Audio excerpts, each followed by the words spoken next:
Annika, thanks so much for coming on at Yeah, thanks for early having me. morning to talk about a hmm deep topic like consciousness. hmm Very good to have you here. So obviously we were talking just a bit off air. One of the things as I was going through your book and just talking about such a deep topic like consciousness, the book is called Conscious, of course. It one of the first things that I thought was just trying to wrap my head around the definition of what Mm, consciousness actually means, and perhaps it means something different to other people. yeah. So, for your definition, Mm. maybe we could just break down how you would give an overview of what conscious is. Yeah, no, it's definitely important to start there because the word is used in a variety of ways, and often people are referring to something much more complex than what I'm referring to. So often people are referring to higher order functions like um, complex thought and language, self-awareness. A lot of people actually mistakenly think that in order to be conscious, you have to be aware of the fact that you're conscious or aware of yourself kind of at a meta level. And that is not what I'm talking about, although of course, all of those things are related. But so um, the the way I use the word consciousness is really analogous to experience. And so it could be the most simple experience that we could imagine. There's no consensus on whether worms are conscious, but if there's good reason to think they are. They have brains and nervous systems. So if you imagine a worm is conscious, it's obviously not aware of itself. It's not having thoughts. It's not doing there's nothing really complex going on. But you can imagine some very simple felt experience of its skin moving through the dirt, of maybe heat and cold, of moving towards food or away from food. So very, very, whatever the most minimal felt experience you can imagine. If there is an experience there at all, that is what I'm calling consciousness, and that is really where the mystery lies. Because, as you know, we are really made of the same ingredients of everything else in the universe. We are matter. There's no special ingredient that gets injected in order for living beings to become conscious, right? We're all made of the same things that stars are made of. And so the real mystery and the real question, and the thing that I'm so interested in is why, when this apparently non-conscious matter in the universe gets configured in a very specific way, suddenly the lights come on from the inside. Suddenly there's an experience of being that matter, of being those atoms, and we really have made little progress on answering that question. That question is often referred to as the hard problem of consciousness, um, which was coined by David Chalmers. He's a philosopher who has written a lot on the subject and has really influenced my thinking. um, he he talks about it as the hard problem as opposed to kind of jokingly the easy problems of consciousness, which is correlating the different types of experiences we have with brain activity, which is of course not an easy job, but Yeah. at least those are not mysterious in the same sense. They're not mysterious at their core. We can see when the brain is in this state. A person is having an experience of vision. We know there's a visual center. We can correlate different types of experiences with processes in the brain. But the question is why any of those processes are a felt experience, why it feels like something to be those processes. And that's what's considered to be the hard problem, or the mystery of consciousness. Sure, yeah. And just the complexity of being able to break down using the limitations of the language that that we've humans have invented, Yeah. trying to describe something that humans just can't even really imagine is really the limitations of it. Even the English language has its own limitations versus, I don't know if you speak other languages. I don't. Well, it's for example, like the Japanese word, there's a word like kokoro, which is a word that describes the connection between the mind, body, and soul. And we just don't have words like that to even describe it in the English language. And I agree, like it's kind of difficult to describe what something complex as consciousness is. So I'm sure a lot of people have been confused with that. And one of the things that you mentioned is the difference between complex thought versus consciousness. And what are some examples that you could provide that makes that distinction of why that's so different? So I think we generally tend to anthropomorphize most things. And so we are conscious beings, and we tend to imagine, and this is so my book, a lot of my book and my work is about breaking through false intuitions and false assumptions in order to get a deeper understanding of the nature of reality, which is part of the scientific process in every area, especially in areas where we're facing something that seems mysterious to us.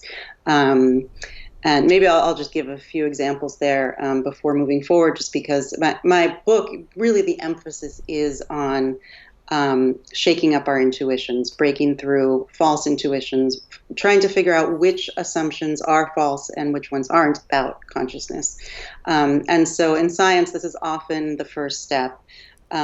In all of the major breakthroughs, everything from understanding that the earth is a sphere and not flat, is a false intuition that we have just based on our perceptions that we have available to us. The germ theory of disease is always an example I give. We weren't set up with senses to be able to detect microscopic organisms and understand that they can harm us. And so when we encounter these things that we don't understand, there's usually that we simply don't have intuitions for most of the time. There's usually a period in science where we're really faced with counterintuitive evidence, and it takes a period of time before we can kind of absorb that new evidence and shift our intuitions, or just be willing to let them go, so that we can really see the truth for what it is, so that we can really understand that even though the earth feels flat, it's actually a sphere, and here's the evidence. And it starts to actually shift our intuitions a bit. And so I think we're at a point like that with consciousness right now. I think there's a lot in neuroscience, in modern neuroscience already, that we understand. There are some illusions that we know that we have. There's a lot about how the brain works that tells us that a lot of our intuitions are false. And these are things that inform our thinking about consciousness. They're not specifically about consciousness, but so we're in this period of needing to kind of absorb information that we have, but also in a spot where I think it's very important for us to start asking really basic questions about our strongest intuitions about consciousness. And usually those are that consciousness serves a function, which it may. We really don't know, but this is a very strong assumption that people have been very unwilling to ask. So we assume consciousness is really guiding our behavior. We assume that, it wouldn't be possible for me to make a decision about taking a job offer or not if I weren't conscious, right? And that's a safe assumption to make. But the question is, can we imagine an AI, or can we imagine other processing that could make that decision without there being an experience of what it's like to be that organism? And so, so most of my work is about getting as close as we can to our most tightly held assumptions about consciousness, and then seeing if we can shake them up and seeing if there's another way to think about things, or new intuitions to start to absorb into our way of thinking about things. And now I've lost your question, but I know it was related. It was related, I was going somewhere with that. Tell me your question again. No, this is where we want to go. We were talking about the differences of how someone can make the false intuition that most people have of associating the correlation of complex thought and consciousness, and the importance of distinguishing right, them. You were asking for examples. Yes. So I mostly did answer that then, I guess. So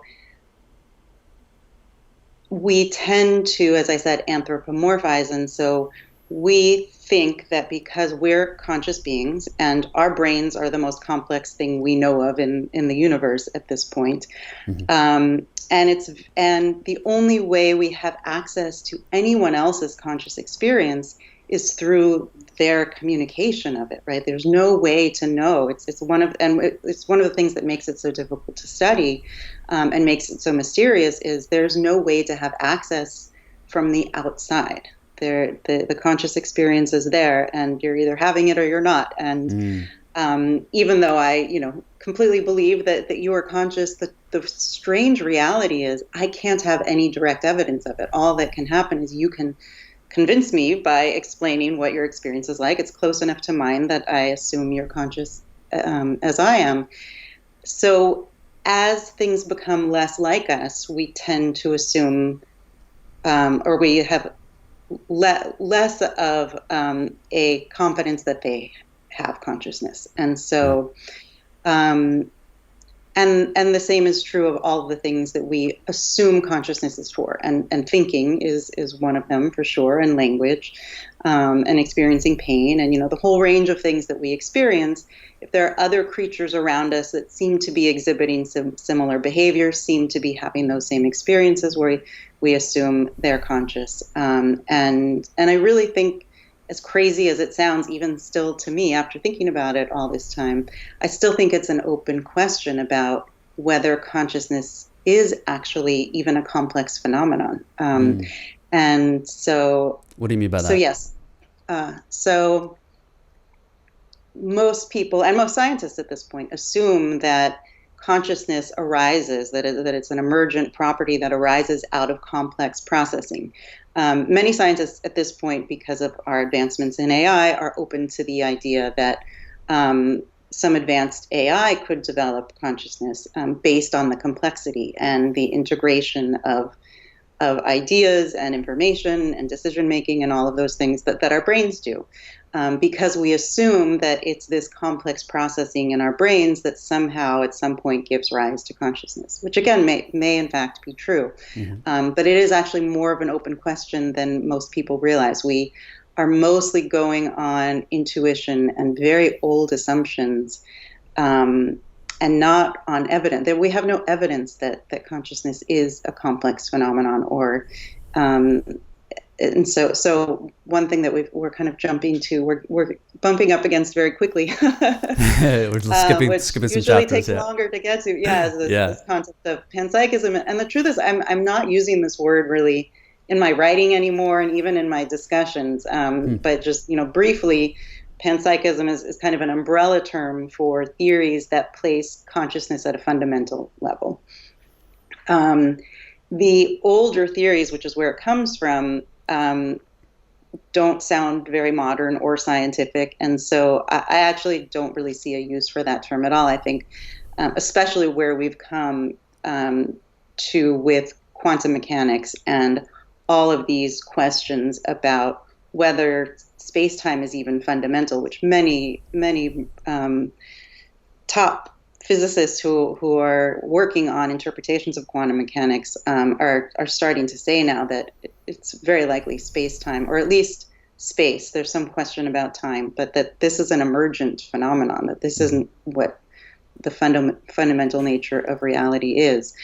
And so I think we can simply ask the question, is it possible that consciousness is actually much more fundamental than we have assumed? And it's something that's very simple and basic and not part of complex phenomena. And I think it's a very open question, and it may or may not be. But I just think that at this point, that's a clear, legitimate question for scientists. And we were talking earlier, I really think this is a question for a collaboration between physicists and neuroscientists. But in some ways, I think of this as more in the realm of physics even than neuroscience. I think neuroscience will be able to inform a lot of this work. But yeah, there are many reputable physicists who are working on this very question. And the question is simply, is consciousness a fundamental feature of the universe in the form of a field, or It's a big question, so It it's hard to is. know how that would take shape. But Yeah, yeah, and we'll so definitely. I tend to just ask it as a legitimate scientific question rather than use an ism, which is old and doesn't really apply to everything we know now, I think. Yeah, it's a hard word to say. It just sounds kind of Yeah. weird. People think about Yeah. like other Really don't things. I like that think. word. Yeah, Yeah. just I don't know who invented that word, but anyways, Yeah. um, 16th century. Yeah. definitely, yeah. And I think we'll talk all about a lot of things that will probably, boggle people's minds in terms of what we have led to been believing throughout our whole lives, and what are some of these things that aren't true. We talked about someone like Donald Hoffman, who's claiming Yeah. that space time is doomed. Like you're going putting it on a far spectrum in that case, but from Yeah. Although I should say he's yeah, quoting physicists. I mean, he's mm, taking what the physicists are saying, and in that case, I think he's directly quoting a physicist at Princeton, Nima Arkani Hamed, who is kind of in this group of physicists who feels fairly certain sure. that space time is emergent. Yeah. Well, to go back to the kind of defining what consciousness is, and kind of the false intuitions, I do think that because we are led to believe as humans that we are conscious beings, so we look at similar individuals like yourself, and we just kind of naturally, intuitively think, okay, she's also a conscious being. Mm-hmm. And I guess for humans, we associate that with the reactions of physical harm or being able to care for others and Mm-hmm. being able to make certain decisions, I guess. I think this kind of brings us to the idea of locked-in syndrome. And Yeah, I think in the book you talked about a guy named Jean Dominique Bowlby, who had that's only right. the ability to blink his right eye or something like that, one of his eyes One or his eyelid. eyebrows. He had mobility in one eyelid. Yes, I forget which one, but yeah, there's one. He was regardless. completely paralyzed, but for one eyelid that he was able to blink that eye, yeah, or wink. Yeah, and I guess the Yeah, takeaway there is that without the ability to do that, no one else from the outside world would have been able to know that he was conscious, and it's just like yeah. the natural intuition that we have is like movement or some sort of life would be the only thing Hmm. that is required for consciousness. I had a woman named Victoria Arlen on, Mm. and she had, I guess, something similar to anesthesia Mm. coma, where she had the ability to think and hear, but her entire body was paralyzed for 4 years. Oh And she wow. went through this. This was based on anesthesia, or this was it was based on a coma. It was a very rare I disease guess my that, question is, it didn't begin with a surgery where she was put under and then no, I don't think so. I went think into there, a coma. yeah, Mm. it was a slow degradation, and eventually she became paralyzed. Okay. But Okay. in a situation like that, people just assumed that she was a vegetable for three, Yes. 4 years. Yes. Um, so I guess talk to me a little bit about the idea of locked-in Yeah. syndrome, and yeah, Yeah. Well, so I use some of these examples as ways of challenging our intuitions in this way about what consciousness is, and yes, that's a very good example of. So actually, I'll bring it to these two questions that I always think are really important for guiding this conversation. I bring them up early in my book. They're related. They almost seem like the same question, but they're slightly different. The first one is there any clear evidence that we can point to on the outside and in behavior that we can point to and say there is consciousness present in that system or in that organism? So is there something we can see on the outside where if we see that thing, whatever it is, can we make a list, or can we, say, if you see this behavior, if you see this externally, there is consciousness present on the inside. mm, And we all feel very strongly that the answer is yes. And we can list a whole list of things that we think, if I see this behavior, if I see my child crying after she falls down, the list goes on and on, then yes, that is concrete evidence. We can talk a little bit about why that may or may not be true. And looking at plant behavior is one area. We can go there next, which I yeah, think is very interesting, to look at where certain behaviors, it's not as easy to answer these questions as we would think, and our intuitions start to fall apart the deeper we deep. And so the second question is consciousness doing anything? Is it guiding our behavior? Is it helping us make choices? Is it the thing that drives anything that we do, including thoughts and decisions? And again, we have a very strong sense that the answer is yes, and there are a lot of reasons actually to question that. There are a lot of things that kind of undermine that intuition. And so locked-in syndrome is interesting because it's the opposite of having evidence of behavior.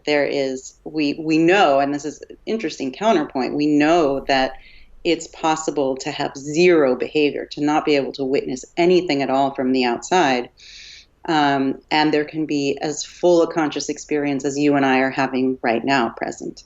I just retweeted, I forget who it came from, but I had seen it through the neuroscientist Anil Seth.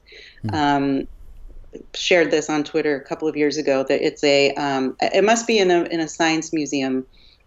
It's a photo. Have you seen this of a brain and a central nervous system of a human being, just like on a medical table, and the caption is, "If this were still alive, it would be conscious." And there's something so interesting about that, and it's very similar to locked-in syndrome because it really challenges our intuitions about what we normally take as evidence of consciousness in a system, and where we assume there isn't consciousness and where we assume there is, and how we could be wrong on both sides of the spectrum. And so, yeah, I mean, there's a lot to talk about there in terms of locked-in syndrome. I was just going to move on to plants, but I didn't want to move on too quickly. If you wanted to talk more about kind of that state and what we can learn from it. Yeah, I mean, I think it kind of presents the opposite situation of what we normally define as consciousness, and I think plants are a good segue to that in terms of particularly the situation you talk about with Douglas firs and the Venus flytrap. I mean, maybe we can give people an overview of sure, like some examples of that, which is going to log people's minds, Yeah. So there, I learned actually just doing research for my book. I knew a little bit about it before, but now I know a lot more, and I'm even more dumbfounded by it. Crazy. There are extremely complex plant behaviors. Daniel Chamovitz is a great person to read. He wrote a book, What a Plant Knows. He has done a lot of research about plant senses, including the DNA and genes that are responsible for certain senses, and the crossover, the genes that we share with plants. Actually, I'll just give this one example. I find it so interesting. So one way plants sense their environment is through light. And, we've all had some experience, whether it's through time-lapse photography or just having a houseplant that happens. Some houseplants move a lot more than others. And if you have one that moves a lot, you can see it gravitating towards the light and moving its position, or opening and closing flowers, depending on the lighting situation. And so they have receptors for light, and they're responding to them in real time. And it turns out, this is Daniel Chamovitz's work, that we share this gene, this light detecting gene, with plants, and it regulates all kinds of things in the human body related to light, including circadian rhythms. And obviously, it's very differently expressed in humans, but it's interesting that not only does some of the behavior in plants turn out to be much more complex than we would necessarily just know in our daily observations, but they're similar down to the DNA. And what's interesting to me about this is we assume plants are not conscious, and that's still my general starting place and assumption. Although I've started to wonder what so kind of you don't think plants are conscious. That's kind of the stance that you have. A very strong intuition I have. I mean, the truth is, I'm open to consciousness being a fundamental feature of the universe, in which case, there is some level of consciousness, however impossible it is for me to imagine, in the chair I'm sitting on. So I'm obviously also open to plants. I do think, though, I should say that when we're contemplating systems that are very dissimilar to us entailing some level of consciousness, entailing experience, I think we have to be very careful to not anthropomorphize that. And so if there is some kind of consciousness, if there is some kind of felt experience that happens in a plant, it is nothing like the human experience, because the matter is so different. In the same way that this gene produces very different behavior in a plant than it does in a human being. We're not very similar creatures. And so the idea that I think some people jump to, if something's conscious, again, they're making that connection. They assume they have complex processing, complex thoughts, and so they suddenly assume a plant is like a human and has feelings of love, and you can speak telepathically to your plant. And I wouldn't subscribe to any of that. But I am open to the idea that these processes could have a felt experience associated with them. Yeah. So plants, they also feel their environment. The way vines are able to wrap themselves around, climb up walls, is they're actually sensing the material that they're wrapping themselves around. And a Venus flytrap is one of the more trippy displays of this, where they're really waiting to sense for food to arrive. Beetle, a frog. Sure, yeah. And so there are two hairs, and they have to be touched in succession, but within a certain time frame. And so the plant is keeping track of all of this. The plant has a sort of memory of how long ago the first hair was touched. And so there's a way that living creatures move, so that it's kind of got an algorithm for, it is very likely to be a living creature I can consume if it touches hair A and then hair B within a certain time frame. And the second that second hair is touched within the right time frame, it snaps shut. And so there's it's crazy. There's like 1/10 of a second, movement. Right. And so a lot of the behaviors on that list, when I talked about these first two questions, what evidence can we see on the outside? A lot of the things, if we were to make a list, it's actually hard to not include a lot of plant behavior. And you were talking about the trees. This is Susan Simard's work, where she researched underground inter-tree communication in the Canadian forest. A lot of fascinating facts were revealed about this. The thing that I find the most interesting and the most related to behavior that we would assume it has to do with consciousness are the trees were able to recognize their own kin. And so there are all these trees in the forest, different species of trees. The trees can recognize the trees that grew from their own seedlings throughout the forest, and they have these complex networks, mycorrhizal networks, fungal networks, where they communicate and share carbon, and these mother trees, as she calls them, deliver more carbon to their own kin than they do to the other trees that they're sharing with. They'll also make more room for the roots of their kin, and there's very complex behavior and communication going on that at a similar level in humans, we assume consciousness is present. And so the main reason I actually bring up plant behavior in my book is for the opposite reason, actually, not to convince people that plants are conscious, but to shake up this intuition we have that if there's certain behavior present, there is consciousness present, and if there isn't, there's not, and how easily we can look at plants and not even notice all of this complex behavior and very easily assume there's no consciousness present. And so how can that be applied to other areas as well? And why is it that when I look at a dog, for instance, I don't assume the dog is like the tree, right? Like what is it? What do I think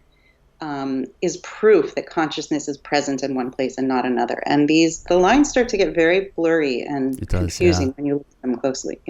Yeah, and just like the loose definition of, if we're talking about consciousness as something that can react to physical harm or care for others. I mean, the two examples of the plants and the Douglas firs and the birch trees, like those meet the definitions that most people would think about. Sure.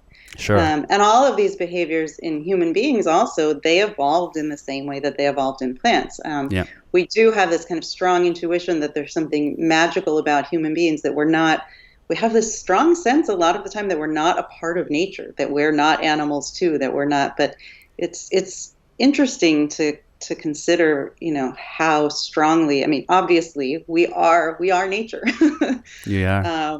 We came about in due to very similar processes, and we are trying to survive in the same way that they are. And the idea that consciousness begins at a certain complexity is not so easy to find evidence for. Yeah, and then we'll definitely go into this idea of our sense of self and this Yeah. natural human tendency to attach ourselves to the self that we have. But I think Yeah. the question that I had for you in terms of, Yeah. this example around plant consciousness is that I think it seems like most people are looking at consciousness as like this black or white thing, like you either have it or you don't. But can we think about consciousness as a spectrum where some species may have perhaps a greater diversity of it, like humans, but it doesn't mean that someone that has a lower diversity of it is not conscious.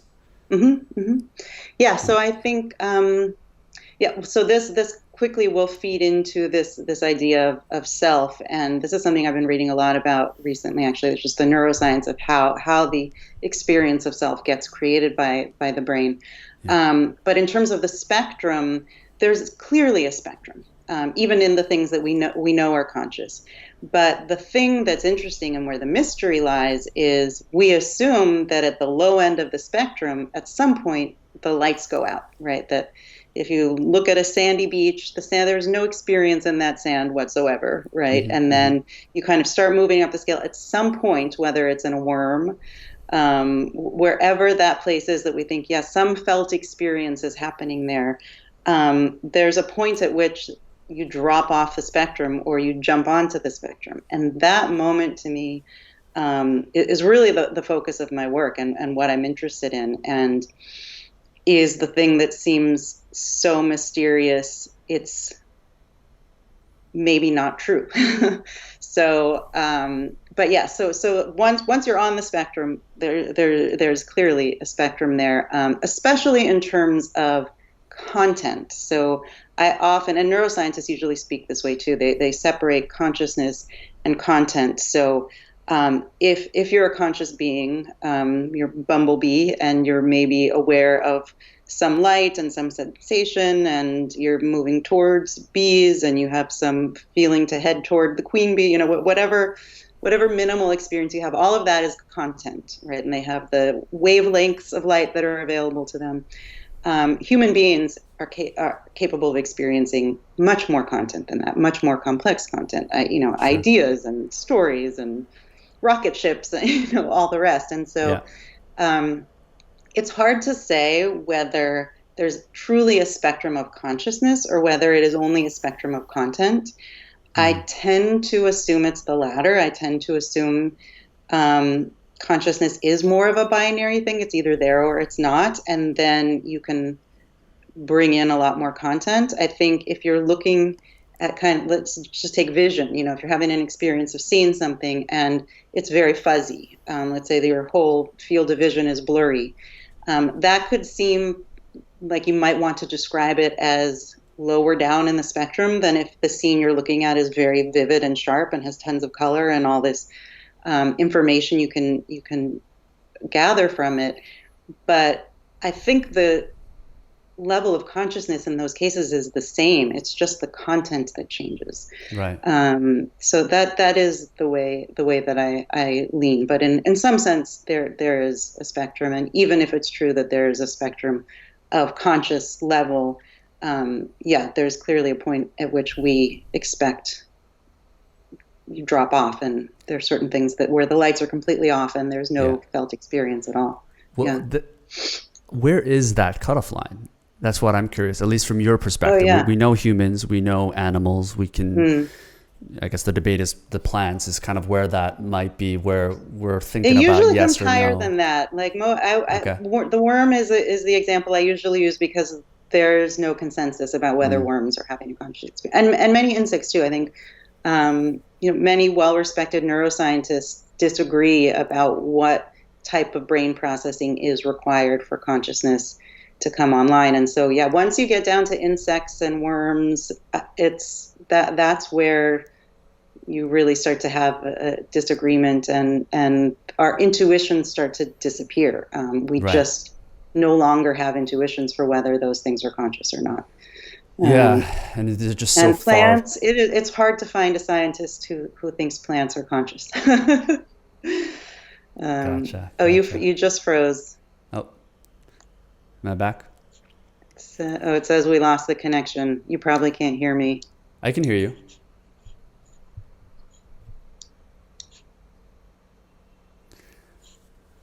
Let me know when I'm back. If you can hear me. Oh, you're back. Yeah. Did you hear me that whole time? I could hear it the whole time. Yeah. I'm not sure what happened there, but I'll timestamp that. I'm sure the problem's on my end. Okay. Yeah. Well, I think this is a good lead. You were about to say something. Mm-hmm. Yeah, I was just mentioning, I guess I think this is a good leeway into this idea of the sense of self. And I think maybe a precursor to that would be talking a little bit about the split brain, because I think that those examples can kind of really help reshape this idea of the sense of self. Can you talk a little bit about the split brain experiment? Yeah, and I might actually even just make a clear distinction, just to make sure that the terminology is clear, because self is another word like consciousness that is used a lot of different ways. Excuse me. And a lot of the time when people talk about the self, they're talking about the autobiographical self.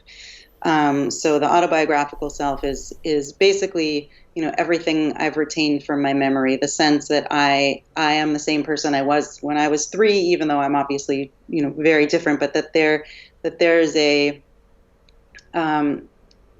center that has moved through time, all of which in some way is me and my story. And that includes my name and all of the experiences I've had and where I live and all of these facts. And so some people might say that, if I woke up with amnesia tomorrow and couldn't remember any of these details, that I would have lost my sense of self, which is true in a sense, but that's not the self that I'm talking about. So someone who has amnesia will still say things like, I can't remember my name. I don't know where I live. I'm confused. And they're referring to an I that feels very substantial still, even though they have no details to describe it.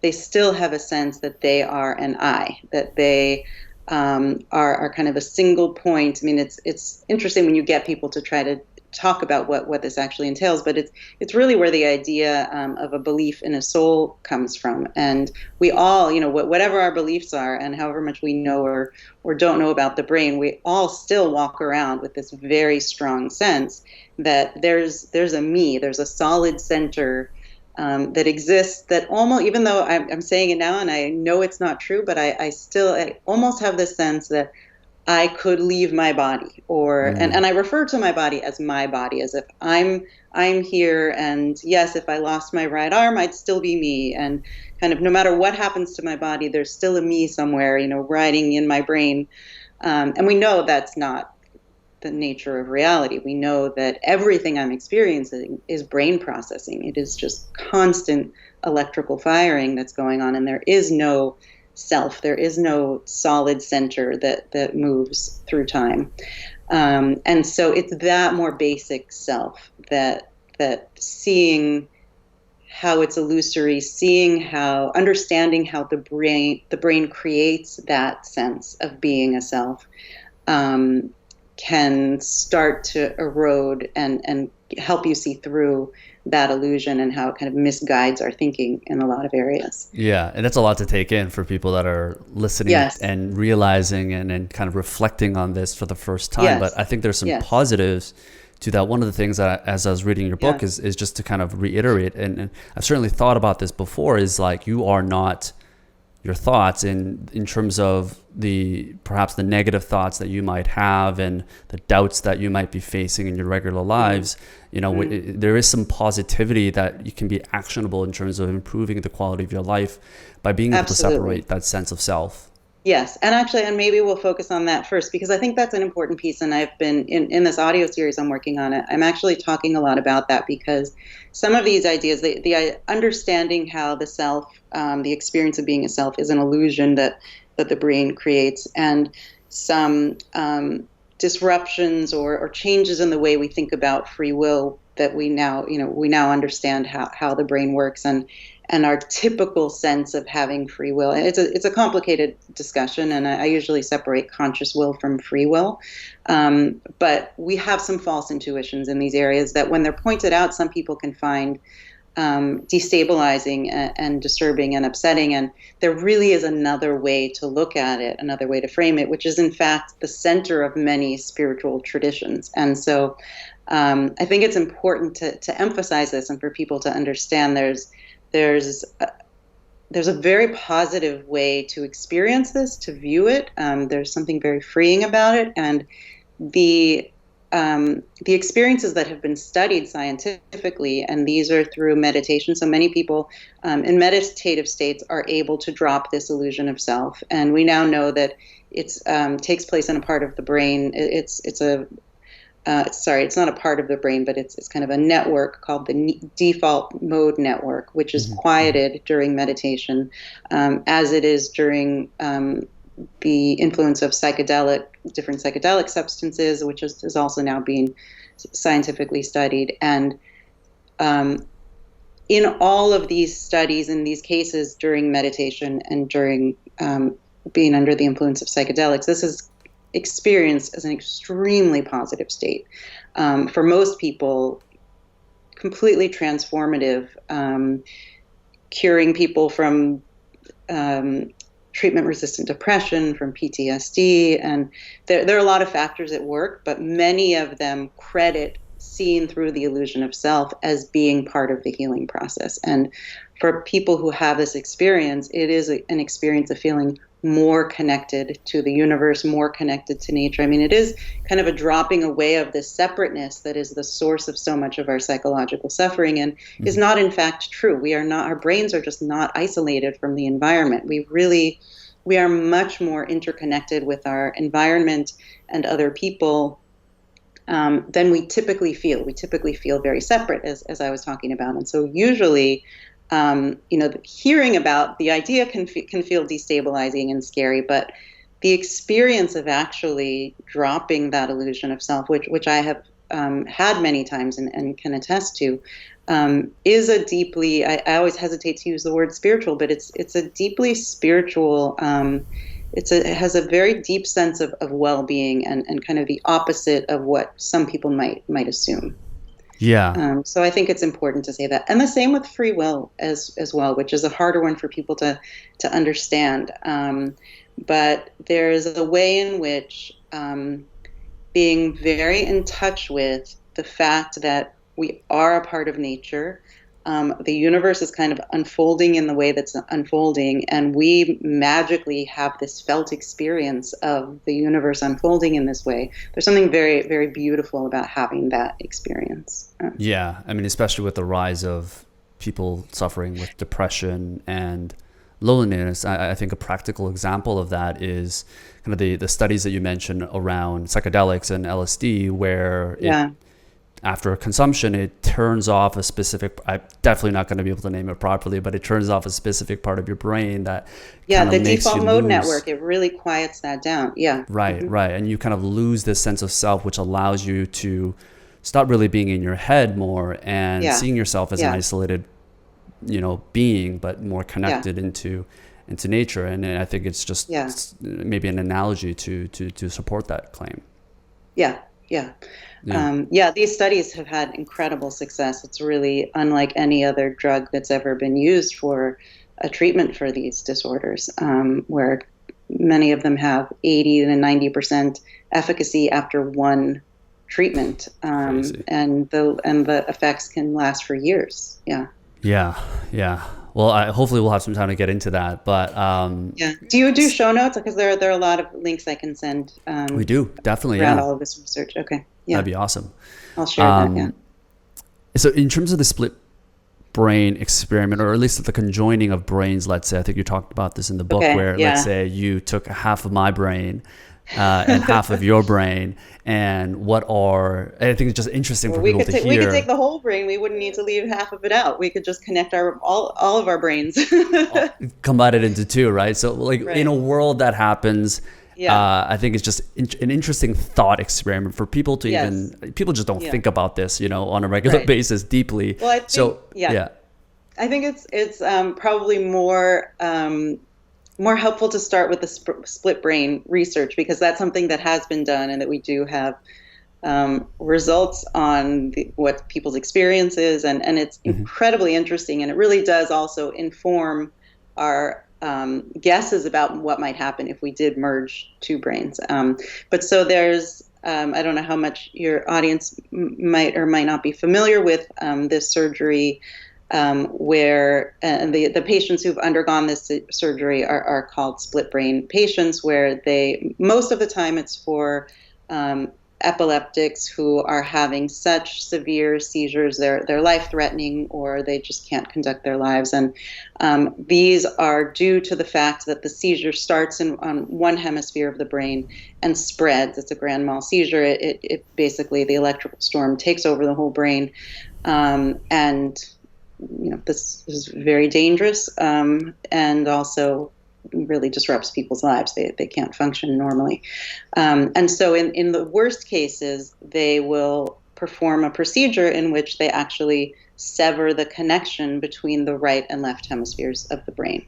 And what's interesting, even though this is such a severe thing to do, for the most part, the patients afterwards seem like they basically behave the way they did before. There are very little side effects that are noticeable from the outside. But what scientists started discovering, so the first work on split brain patients was done by Michael Gazzaniga, neuroscientist, and Roger Sperry. And Gazzaniga's written many books, and he talks about this work a lot. If anyone's interested, it's very it's fascinating to read the detailed accounts of the studies that were done.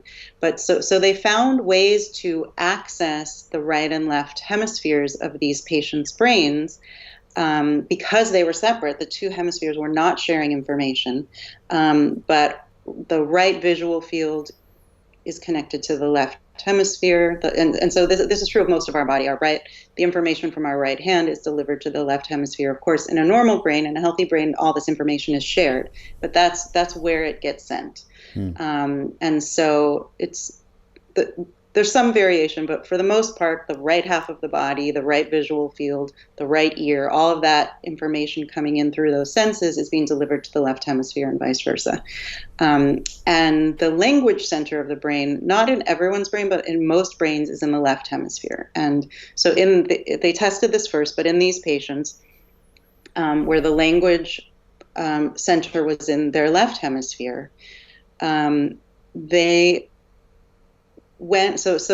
could ask them different questions and present them with different visual stimulus in their right and left hemispheres. So they could present something to the right hemisphere,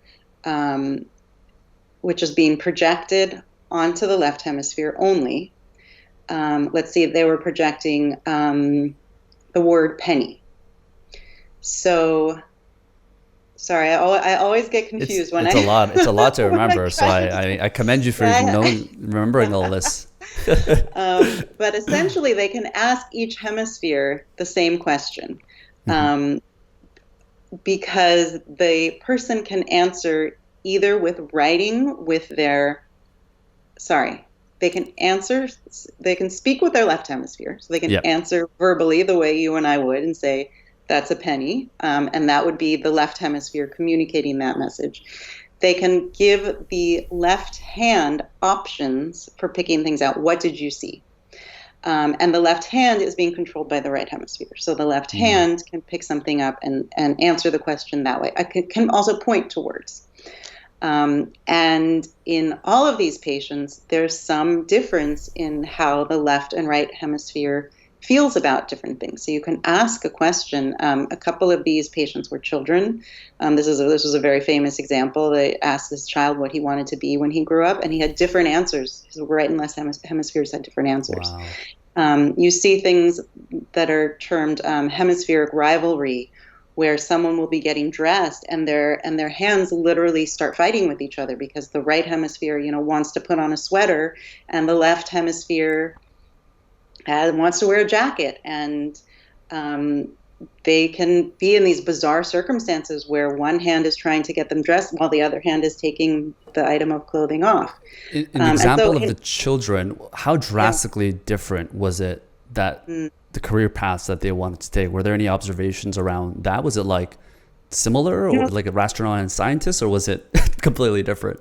The one I believe from this famous study was, I think it was a race car driver. Okay. They were very typical. I hate to say it in this day and age, but very typical boy response. Sure, yeah, like race car, basketball player. I mean, there are things that he probably was not interested in when he actually grew up. Yeah. But they were different answers, and this has now just been shown time and time again with all kinds of things for preferences and thoughts. And there's even a documented case of a man who had one hemisphere was a believing Christian and the other hemisphere was an atheist. But the most, yeah. And there are many cases, you can read about these cases. They're incredibly interesting. But the cases where you just see it, based on just a momentary experience where, and this really does also get at this experience of self, because we really feel when we have a preference for something, even something as simple as I feel like wearing a sweater right now. That's very much my preference. That's what I want. I'm exerting my free will.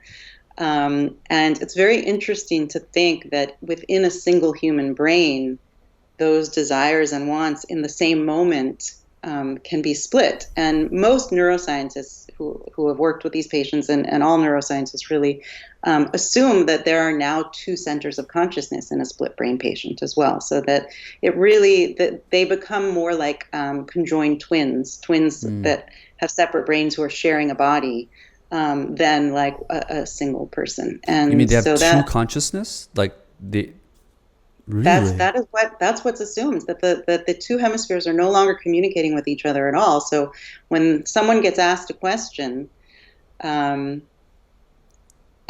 one says, "I feel like eating spaghetti," and the other hemisphere says, "I hate spaghetti," those are two separate conscious experiences delivering those messages, right? We assume that you have to have the same feeling you and I have when someone asks us a question, right? It feels like a unified self and a unified conscious experience that is not available to anyone else's. So if someone asks the two of us, "What do you feel like having for lunch?" And I want a turkey sandwich, Sushi. I don't have any idea what you're going to say. I don't even want a turkey sandwich. I just said that. Yeah. Free will.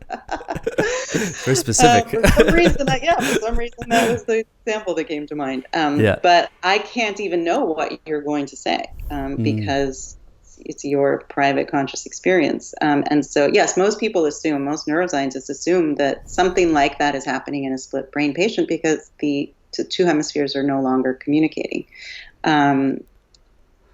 I mean, the ethics of that is interesting, and I actually wanted to go more into sense of self, so we'll definitely get back there. But the ethics of that is interesting if you have someone that has these conjoined, I guess, two different consciousness, and they were to perhaps do something unethical. Who is responsible for that when you have scientific evidence that this person has a dual sense of self, and who is the one to blame? Is it just? I mean, I guess it's the same. It's the same ethical dilemmas you get into with conjoined twins, I imagine, because you can't punish one without punishing the other. I mean, they're in the same body, and so it's a very similar situation. Yeah. So relating to no, go ahead. I was just going to say it reminds me of some examples that I like to give. Also, Oh, you froze again. I just want, oh no, maybe you are. Sometimes you are really still. I am. I It's just want to ridiculous. because we have a bad connection. Sometimes I just want to make sure that I still I'm just have gonna like trick you now. you. That's funny. So, oh yeah, there's a lot that we understand about the brain now that puts us in a very difficult and confusing situations regarding ethics and choice and free will. There's a whole area here. In my book, I talk a lot about parasites just because it's Mm, so interesting how parasites can affect the brains of their hosts. And there are also bacteria and viruses that can affect people's brains. There are famous cases of people who have tumors where in their brain, pressing on a certain part of the brain where they have been ethical, wonderful, loving model citizens their entire lives, and then a tumor grows in a certain part of their brain, and suddenly they have a desire to start killing people. mm. And the ethics of that are very complex too. You know,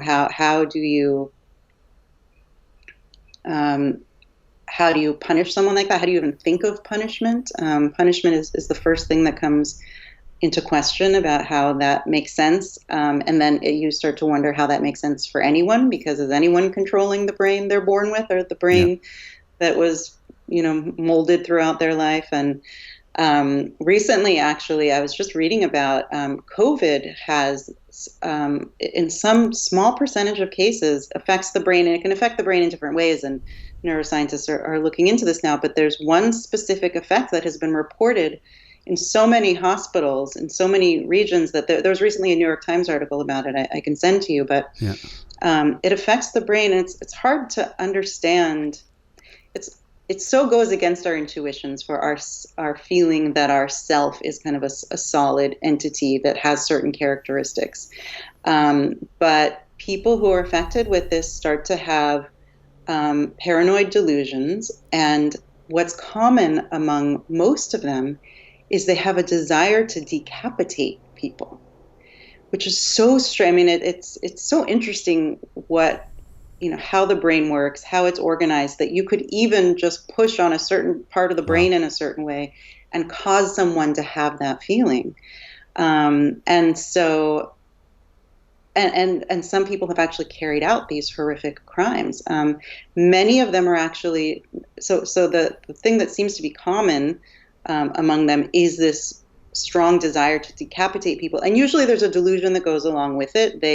Aliens are here. I think that varies a lot. There's something they're afraid of, and they need to decapitate people in order to solve this problem, in order to save them, in order to whatever reasoning they have in their specific delusion. But the impulse is the same, and for many of these people, it's their children. And luckily, scientists are becoming more aware of this so that they can, get on top of people's behavior before they act on it. But many parents who have this condition based on COVID affecting their brains in a certain way are having this impulse to decapitate their children, like the most counterintuitive thing you could imagine, you could cause someone, a good, loving person, to do.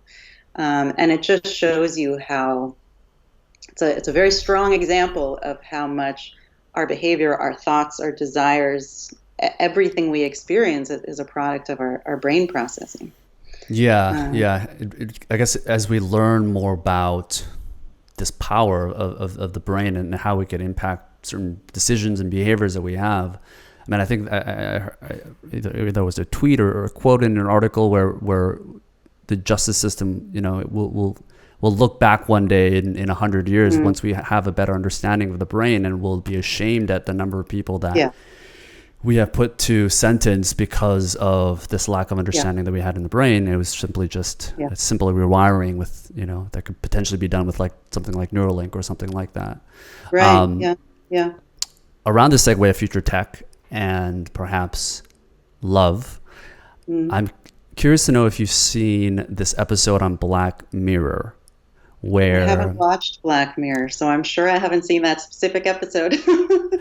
It might be good because you seem to have a very positive outlook in terms of consciousness, and Black Mirror is obviously the opposite of this in terms of Yes. the dark side of it. But Yes. one of the episodes is where a widow loses her husband, unfortunately, and is able to use. I'm gonna butcher like the description of it, but she's able to, through future tech, being able to bring this exact form of her husband alive from a physical point.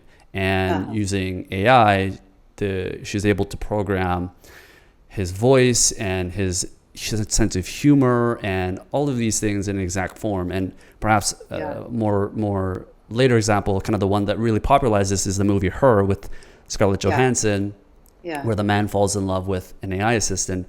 Do you think, in your perspective, that humans require someone else, at least the belief that this person has consciousness, in order to be able to fall in love with them?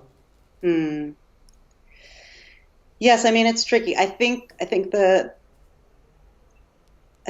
the answer is yes, but the thing that's not clear is whether our intuitions just need to be convinced or whether our intellect needs to be convinced. And many people are talking about this now, this line. I forget, there's actually a term for it, for the point at which AI becomes so good, including the replication of skin and facial expression and all of that, where they can mimic another human being so well that our intuition is that they're conscious, even if we know that they're not. So we can be told, okay, this thing is AI, we created it, we know, but it's not actually possible that anyone could know, but let's just say we could know, hypothetically, we can say to you, this robot is not conscious. I mean, this is really Westworld, right? This is I've only seen a few episodes of it, but it's really the basis of that is the assumption that they don't have a conscious experience. But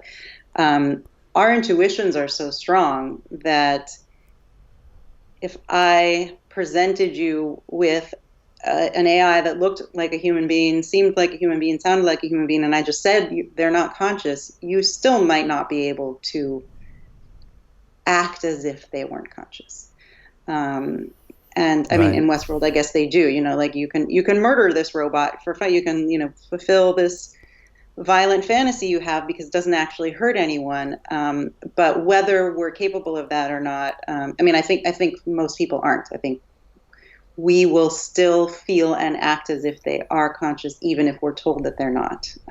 And the truth is, we won't know.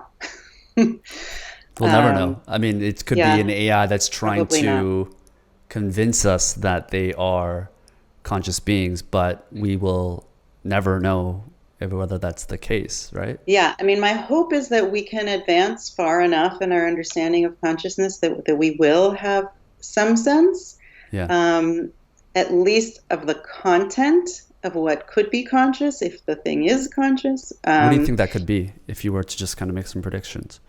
I really have no idea, but I know there are some scientists working on this, and it's very interesting work. Giulio Tononi is a neuroscientist, and his theory has been written about and actually used practically in patients who have locked-in syndrome. His theory is called integrated information theory. I don't know if you've heard about it, but it's Giulio Tononi, and the neuroscientist Christoph Koch is now working with him. They've written. Christoph just wrote a book. I'm forgetting the name. I'll send you. I'll send you the name of that book where he gives a full explanation of what IIT claims and then the practical use of it. And so there's I forget where this was most recently published. I'm sure there's something in the New York Times on this method, but it was the popular term of it is zap and zip, and it's a complicated procedure that I probably don't need to explain in detail, but they've actually been able to apply integrated information theory to a device that delivers an electrical stimulus, and based on the output of that, based on what they read from the EEG after delivering the electrical impulse, they can make a calculation to determine whether someone is conscious. And now it's been proven that this technique works. It's not foolproof, and it's there's a lot of more work that has to be done for it to be Sure. as precise as we would need it to be, but it has been able to detect consciousness in locked-in patients where the person is later conscious and can confirm that yes, Wow. they were in fact conscious. And there's actually another method now they're using, which I find so interesting. And then they did a collaboration with Tononi's team to see if integrated information theory applied to this patient. So they had this patient who seemed to be in a vegetative state. They assumed there was no consciousness there. I can't remember why. There were some hints that they might be conscious, and I forget what reason they had for being suspicious about it. And so someone came up with a method, a neuroscientist, where they put this patient in an fMRI scanner and told her she was a tennis player, and they told her to imagine playing tennis. And then to imagine something else that would have activated a very different part of the brain. So imagining playing tennis would activate a lot of the parts of the brain that would be activated when you actually play tennis. I forget what that was, so what it was contrasted with. But they were attempting to get her to willingly trigger different parts of her brain, and this was in fact detected on the fMRI. It was very clear that when she was thinking about tennis, that that those parts of her brain would light up, and when they were telling her to think, and she was following the instructions of the experimenters. And then this was also confirmed with this zap and zip, I think it's called, technique, where the information they got from their procedure on this same patient's brain showed that there was consciousness. And so that work will just continue. I think we'll inevitably just get better and better at that. I don't think that work is very relevant for knowing how deep into the universe consciousness runs. I think it's very likely relevant for, I think the thing it's likely doing well is sensing whether the type of experience that you and I are having right now of being a self and being able to experience pain and thoughts and the types of, human mind experiences that we value and that are important and that are very likely necessary for any real suffering to take place. I think they are getting better at detecting that. And of course, that is a huge service to humanity and to anyone who becomes unconscious to be able to have a tool to know whether they actually are experiencing something. That would be huge. Yeah. Wow.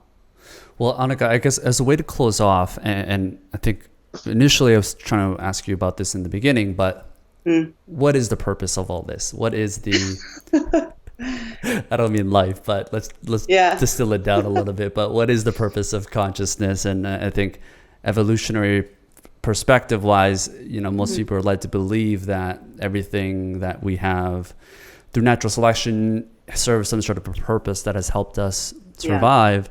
And I was even going back to talking about Donald Hoffman. I was talking about, because he claims the false reality that we live in, and one of the questions I asked him was like, what's the purpose of being able to see a star at night, and what's the payoff of that for survival? And just curious to get your thoughts on this underlying layer of the hour discussion that we had about consciousness. What is the purpose of it, and how does it serve us? So what's interesting is, and part of the reason why I'm so interested in just starting with these two questions that I referenced, is if we're wrong about our assumptions about consciousness, that it is driving behavior, and we didn't get into this very much, but there's a lot of evidence now in modern neuroscience that the feeling we have, the intuition we have, that I have the conscious intention and then the behavior follows, that's often not the way, or it may never be the way the brain is working, that often all of the decision making, all of the behavior, there's like a subconscious processing. And I think the way I put it in my book is that consciousness is the last to know, that we're kind of just delivered everything, including the feeling that we have decided to do something, but that's not actually the cause of what we're doing. And so there are a lot of reasons to question what we think consciousness is doing and what it's for. And then, you go back a step and realize that that affects how we look at the evolution argument. Because if, and I really don't know, this is an open question, but if consciousness is not serving the functions we think it is, then the evolution argument goes out the window, because the evolution argument is, well, consciousness enables us to A, B, and C, and that's why it evolved. But if that's not actually the function of consciousness, then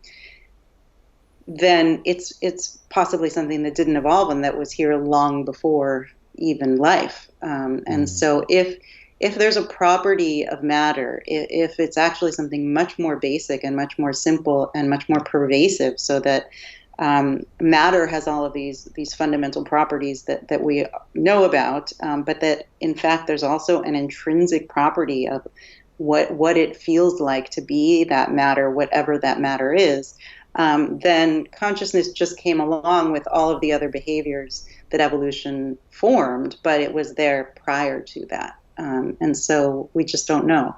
Right. And not everything that we have kind of that we're experiencing today doesn't necessarily have to be coming from that, from like a natural selection perspective, right? It doesn't have to be. Right.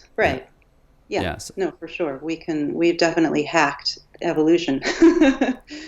I mean, usually it can explain our interests, our drives, the things we care about, but in terms of what we end up producing, what we end up doing, how we end up behaving, even the things we have access to, like stars, which obviously we don't need to see stars, but we get to see stars because we need to see other things, But as far as consciousness goes, no, this is one big question for me, is whether it is something that evolved or whether it was actually there before. That's prior to life even. Yeah. Right. Yeah, it's a very interesting way to look at that. And I think that's a good kind of end off point. We didn't discuss the delayed consciousness part, and I think it's so fascinating, especially with the addition and subtraction example that you give and the pushing of the buttons. I think it's a good reason for people to go in and read the book, because it definitely goes deeper into kind of the examples of that. It's fascinating. Right. So I would highly recommend people to check out the book Conscious and learn more about Annaka, of course. So where can people find you online? And maybe we can go over kind of some of the interesting things that you've got coming up that we talked about before the interview started. Oh, right. Sure. So my website is just my name, AnnakaHarris.com. And Annaka is not spelled any way you would guess. It's ANNAKA Harris.com. So I was saying that I'm currently working on an audio series, which is basically just picking up where the book left off. So I still obviously had many unanswered questions, many more. I had done a lot of research, years of research, and interviews for my book, and I still had a long list of people that I was interested in talking to, and my own ideas have developed and evolved. And as I was saying, so I've written a couple of articles about how updating my view of things. And then this audio series is just taking it even further. So I'm talking to many physicists about how it might work, what it would look like if consciousness were fundamental. I speak to Lee Smolin and Brian Greene and Jana Levin, and Sean Carroll, and I get all these incredibly fascinating views on different interpretations of quantum mechanics, and also I'm speaking to philosophers and neuroscientists like David Eagleman, and so I'm just continuing to ask questions and kind of shape my ideas, and I'll probably be done interviewing people for this project in about 6 months, and I imagine it'll come out in about a year, and then there's very likely to be a film project based on the audio series. So could we see a podcast from you as well? It seems like, of course, you've got all the right equipment. I'm calling it an audio series, and I don't actually. I call it that because people now think of podcasts mostly as what you're doing, which is kind of an ongoing, like a radio show. Yeah. And I really, this project that I'm working on will probably have 10 to 20 episodes, but it will be kind of a complete series that has the beginning, middle, and an end. And it will be highly edited and highly produced. So I, for whatever reason, I'm just more interested in creating kind of a finished, polished product Mm-hmm. than doing regular interviews in Sure. that way. But I have a feeling that I'm not going to lose interest in this subject. So yeah, once I'm on the other side of these projects, I'm sure there'll be something else that I'm working on related to consciousness. So I love it. So I read a very poorly joke written in one of the interviews that you had of someone mentioning your husband Sam, where they said that Sam actually took a good name for your podcast, which is Waking Up with Sam Harris, which is like you're really the only person that wakes up with Sam Harris on a physical basis. I was like, oh god. Underrated but poorly tasted joke, I felt, but I just thought I should mention that. Annaka, thanks so much for coming on the show. I'll link all the show notes, and yeah, if you're able to send over kind of some of the research that we discussed, I'll definitely link that out. So thank you so much. Sounds good. Thank you. It was fun to talk.